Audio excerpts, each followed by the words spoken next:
Good morning students. तो जैसे कि हमने लास्ट चैप्टर में अमलगमेशन ऑफ कंपनीज़ किया था, तो उसके अंदर हमने बात की थी कि कैसे दो कंपनियां अलग अलग होकर एक कंपनी में मर्ज होती हैं और उनके जो परचेजिंग है या फिर जो उनकी transferring of assets and liabilities है वो कैसे होती है। ठीक है, लेकिन आज के जो टॉपिक है हमारा वो है अकाउंट्स ऑफ होल्डिंग कंपनीज़।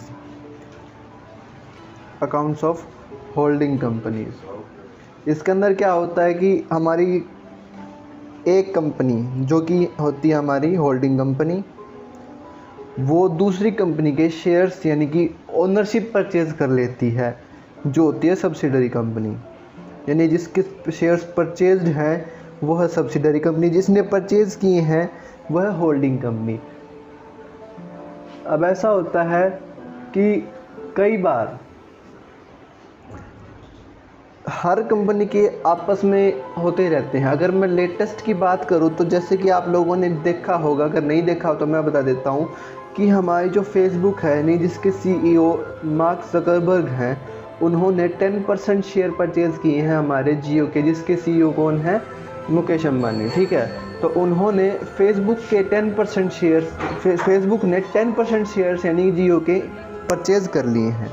ठीक है, इट्स जस्ट एग्जाम्पल जो मैंने आप लोगों को बताना था। ठीक है, अब ये होता है कि होल्डिंग कंपनी के अंदर क्या अलग होता है।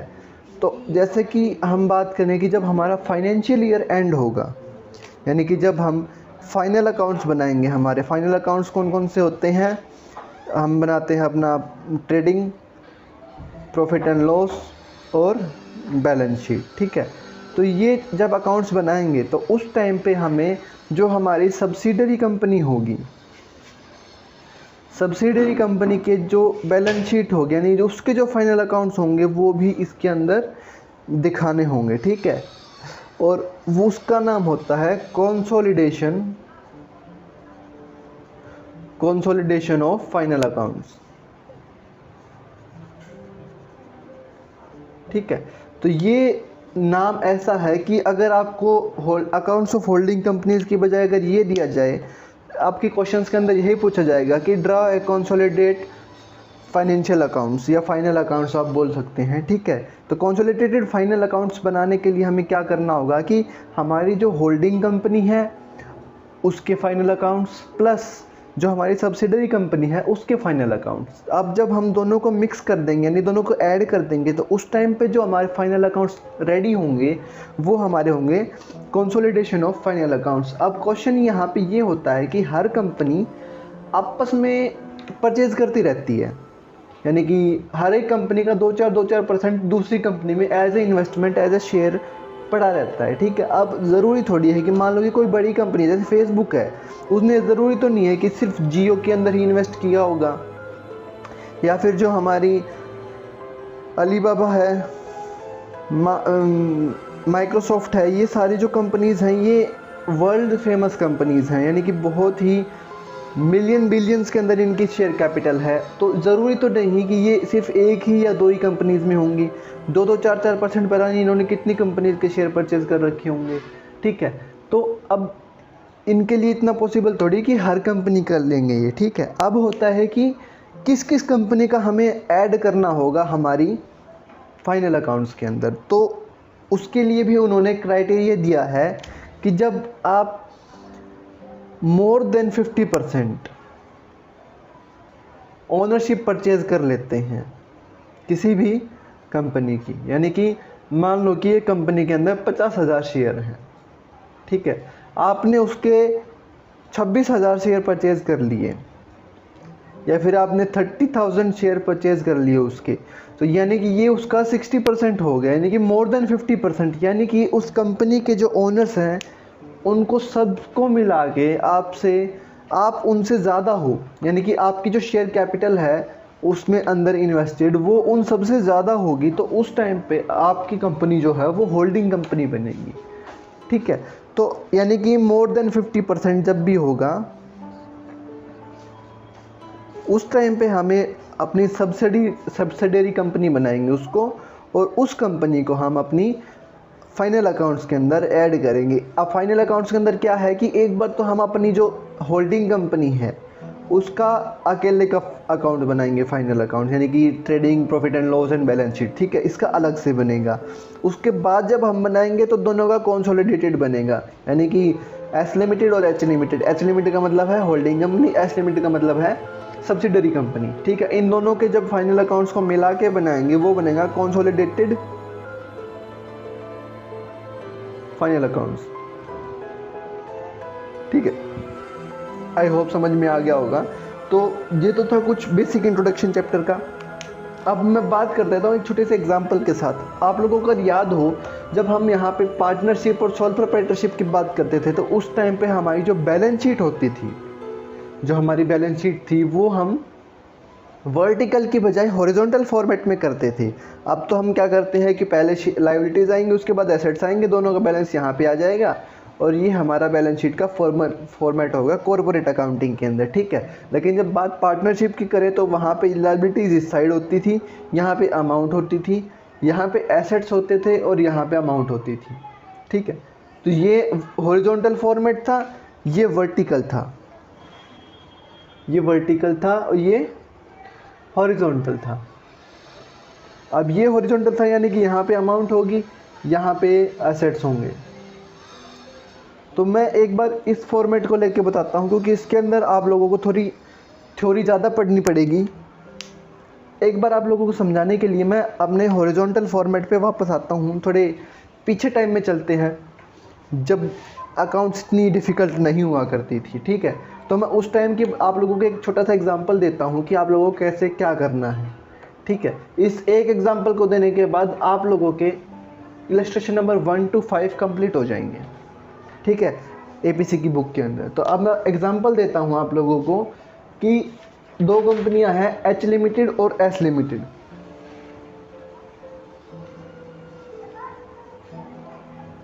ठीक है। अब देखो एक चीज़ है कि अगर एक कंपनी दूसरी कंपनी के शेयर्स परचेज कर रही है तो उसके अकाउंट्स में वो चीज़ कहाँ शो होगी? गैस लगाओ, कहाँ शो होगी? इन्वेस्टमेंट में, एसेट साइड इन्वेस्टमेंट के अंदर हम उस चीज़ को शो करेंगे, ठीक है। तो अब मैं बात करूं एच लिमिटेड और एस लिमिटेड की, तो यानी कि यहाँ पे जो चीज़ होगी वो होगी, यहाँ पे मैं लिखता हूँ लायबिलिटीज़। बिल्कुल छोटा सा एग्जांपल होगा, ज़्यादा बड़ा नहीं लूँगा मैं, ताकि आप लोगों को आराम से समझ में आ जाए, ठीक है। यहाँ पे होगी अमाउंट, ठीक है। अमाउंट के अंदर हम दो पार्ट्स बनाएंगे, एच लिमिटेड का, एस लिमिटेड का, ठीक है। यहाँ पे होंगे एसेट्स, यहाँ पे हो गया अमाउंट, ठीक है। यहाँ पे मैं बना देता हूँ एच का, यहाँ पे एस का, ठीक है। यहाँ पे एच का और यहाँ पे एस का, ठीक है। अब मैं बात करता हूँ लायबिलिटीज़ के अंदर सबसे पहली चीज़ क्या आता है? Share capital. चीज़ हमें कॉर्पोरेट अकाउंटिंग की ही लेनी है, लेकिन फॉर्मेट हमने आप लोगों को समझाने के लिए कौन सा ले दिया? शेयर कैपिटल है, एच लिमिटेड का है 30,000, 20,000 कर लेते हैं इसको हम, ठीक है। एच लिमिटेड का जो शेयर कैपिटल है वो हमने ले लिया यहाँ पे 20,000, ठीक है। अब उसके बाद मैं बात करूँ कि एस लिमिटेड का कितना है। एस लिमिटेड का है यहाँ पे शेयर कैपिटल 30,000 का, ठीक है। अब हम बात करते हैं कि एसेट्स कितने कितने हैं, सॉरी लायबिलिटीज़ देखते हैं हम इसकी। यहाँ पे हम लिखेंगे लायबिलिटीज़। तो लायबिलिटीज़ अगर हम देखते हैं यहाँ पे, तो लायबिलिटीज़ होंगी एच लिमिटेड की है यहाँ पे 80,000 की, ठीक है। ये बुक के अंदर नहीं है, मैं खुद से करा रहा हूँ, ठीक है। और जो लायबिलिटीज़ है एस लिमिटेड की वो है हमारी 1,20,000 की, ठीक है। उसके बाद हम बात करते हैं एसेट्स की, ठीक है। एसेट्स में अगर बात करूँ तो हमारी एच लिमिटेड के जो हैं वो हैं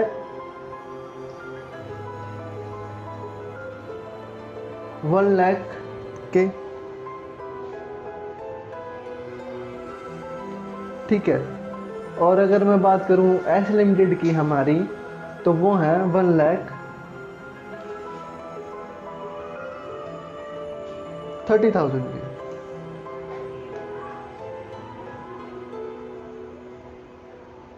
अब यहाँ पे मैं बात करूँ इन्वेस्टमेंट की, यहाँ पे एक काम करते हैं, इनका नाम चेंज कर देते हैं, यहाँ पे एस हो जाएगा। एक मिनट, क्या कर दिया ये। तो गाइज यहाँ पे मैंने अपनी पूरी बैलेंस शीट बना ली है। यहाँ पे देखो एस लिमिटेड की शेयर कैपिटल है 20,000 की, एच लिमिटेड की है 30,000 की, लाइबिलिटीज़ एस की है 80,000 की, एच की है 1,20,000 की। एसेट्स की बात करूँ, एस के पास हैं 1 लाख के एसेट्स, एच के पास हैं 1,30,000 के एसेट्स। एच ने इन्वेस्टमेंट की है 20,000 की, किसके अंदर, एस के अंदर, शेयर कैपिटल के अंदर। ठीक है, अब मेरे को ये बताओ कि जो शेयर कैपिटल है एस की वो कितनी थी, 20,000 की। ठीक है, अब एच ने कितने इन्वेस्ट किए हैं, 20,000 की, यानी कि कितना हुआ 1, यानी कि कितना हो गया 100% हमने उसकी शेयर कैपिटल को परचेज कर रखा है। ठीक है, तो सबसे पहले आप लोग परसेंटेज निकालेंगे कि हमारा उस कंपनी के अंदर कितना परसेंटेज आता है। ठीक है, तो ये तो हमारा हुआ परसेंटेज। ठीक है, अब हमें क्या करना है कि जब हम कंसोलिडेटेड अकाउंट्स बनाएंगे उस टाइम पे हम इसकी इन्वेस्टमेंट और इसकी शेयर कैपिटल नहीं लिखेंगे। क्यों नहीं लिखेंगे, इन केस अगर 100% है तो की बात कर रहा हूँ मैं आप लोगों को समझाने के लिए, क्योंकि दोनों इक्वल हैं। अब एक बात बताओ कि जब हम इसके अकाउंट्स भी अपनी ही अकाउंट्स की कंपनी के अंदर, मतलब कंपनी के अकाउंट्स के अंदर दिखा रही हैं, तो एक कंपनी खुद की ही शेयर कैपिटल के अंदर इन्वेस्टमेंट थोड़ी ना कर सकती है।